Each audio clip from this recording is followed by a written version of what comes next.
तू मगाशी उल्लेख केलास की तू नोकरी केली त्याचे पैसे तू मला सांगितलीस पण जी आपली आवड आहे ते म्हणजे सुरुवातीला एकांकिका त्याच्यानंतर मालिका चित्रपट नाटक ह्या इंडस्ट्रीमधली तुझी ती पहिली कमाई किती रुपये होती यू रिमेंबर आत्ता किती मिळालेले तुला अगदी पहिली क्रमांक सांगायची तर ₹150 ₹150 ₹150 म्हणजे ₹150 म्हणजे बसचं वगैरे येणं जाणं असं होतं ते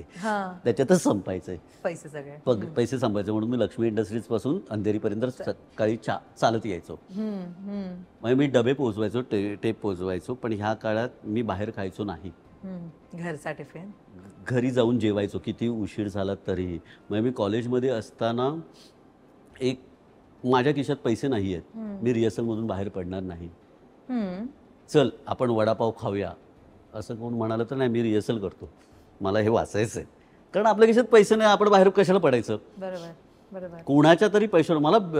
जाम टेन्शन येतं कुणाच्या तरी पैशावरती म्हणजे बरेच जण विचारतो तू फिल्म का नाही करत तर माझ्याकडे गोष्ट कन्फर्म असली तरच मी करेन कारण कोणतरी माझ्या विश्वासावर पैसे टाकणार आहे राईट राईट आता सिरियलचं आपल्याला एपिसोड दिले की क्रेडिटने मिळतं बरोबर हां म्हणजे आपण ते काम करून झालेलो असतो म्हणजे मला आता शर्मिष्ठा राऊत म्हणाले अरे लेखकाचं कसलं क्रेडिट हां तुझं ह्या महिन्याचं झालं नको मला नाही आहे सवय शर्मिष्ठा तू 2 महिन्यांनी दे पैसे लोड येतो ही मॅच्युरिटी कुठून आली आहे एवढी परिस्थितीतून आलेली आहे की काही म्हणजे पैसे नसताना जे आपण शिकत जातो ना त्याच्यात मला बँक अकाउंट हल्ला ना कमी झालं ना की माझ्या गरजा कमी होतात की नाही बाबा अमुक अमुक एवढ्या आहेत ना आपल्या गरजा मग एवढं हे करूया आणि आता असं झालंय की लोन असतं अमुक असतं तर त्याच्यामुळे आता आपण किती त्या चौकटीत राहू शकतो आणि गरजा वाढत गेल्या ना आणि भीती खूप प्रसिद्धीची भीती पण वाटते आपल्या गरजा वाढत जातात आपलं राहणीमान वाढत जातं आणि मग नंतर जेव्हा कधीतरी एखादा फ्लॅट पिरियड येतो तेव्हा आता काय करायचं त्याच्यापेक्षा आपण सवयच नाही लावून घ्यायची या सगळ्याची वा खूप मस्त म्हणजे आपलं काही बिघडत नाही ना आपण काम करतोय पैसे येत आहेत फक्त कुठेतरी लिमिटेशन्स ठेवावे स्वतः म्हणजे कुठल्याही परिस्थितीमध्ये जगता आलं पाहिजे सवय लावली आहेस तू स्वतः खूप हाय जेव्हा खूप पैसे येतील तेव्हा ती लाईफस्टाईल सुद्धा आणि कमी आहे किंवा नाहीच आहेत बिकॉज पैशांचं सॉंग कधीच नाही आणता येत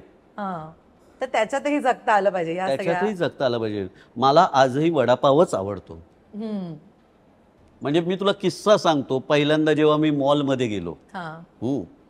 म्हणजे आता हल्ली 5वी 6वीतच मुलं मॉलमध्ये जातात त्या पार्टीज करतात पण असतात आजकाल 5वी 6वी मुलांकडे 14वी 15वीला मॉलमध्ये गेलो होतो मी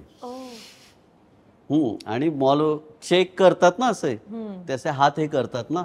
आपण चेक करण्यासाठी हात असे करतात हात तर त्याने हात असा हे केला मी त्याला हात मिळवलाय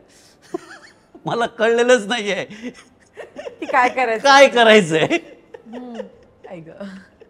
म्हणजे एकदा बांदेकर आणि मी नागपूरच्या मॉलमध्ये आम्ही गेलो होतो आणि आपण असे असतो ना अरे हे काय कारण आपल्याला 5,000 मिळतात त्याच्यात फक्त आपण बघू शकतो बरोबर 100% खरं तर आपण फक्त बघू शकतो तर बांदेकरांनी मला एक मंत्र दिला होता घ्यायचं नसलं ना काही तरी हात खाली ठेवायचं आणि असं फिरायचं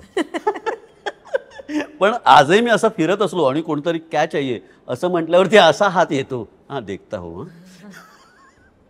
तू असं खूप स्पेंड करायला बिलीव्ह नाही करत खूप खर्च करूया स्वतःवर हा म्हणजे कधीतरी होतो पण करत राहा शॉपिंग करत राहा हे मला नाही अजून जमत नाही मोठ्या मोठ्या दुकानात जाताना मला भीती वाटते नको हे दुकान नको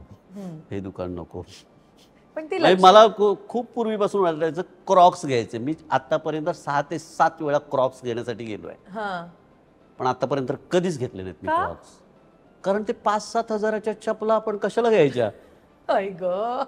हा म्हणजे तिथे गेल्यानंतर मी स्वतःला विचारतो ही गरज आहे आणि मग बायको चिडते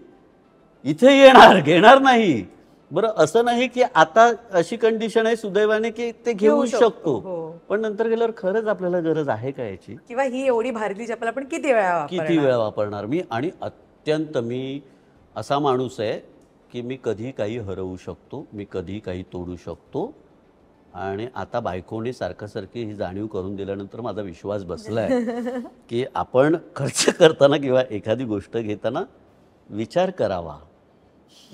आणि ते लक्झुरियस आयुष्य आहे की हो, स्वतःचं हो. घर, स्वतःची गाडी, खूप बँक हो, बॅलन्स, हो, खूप हो. स्वतःवर खर्च. परत या सगळ्या गोष्टी तुला यायला उशीर झाला तुझ्यापर्यंत का वेळेत आल्या? यायला उशीर झाला, पण कदाचित मला वाटतं तीच वेळ होती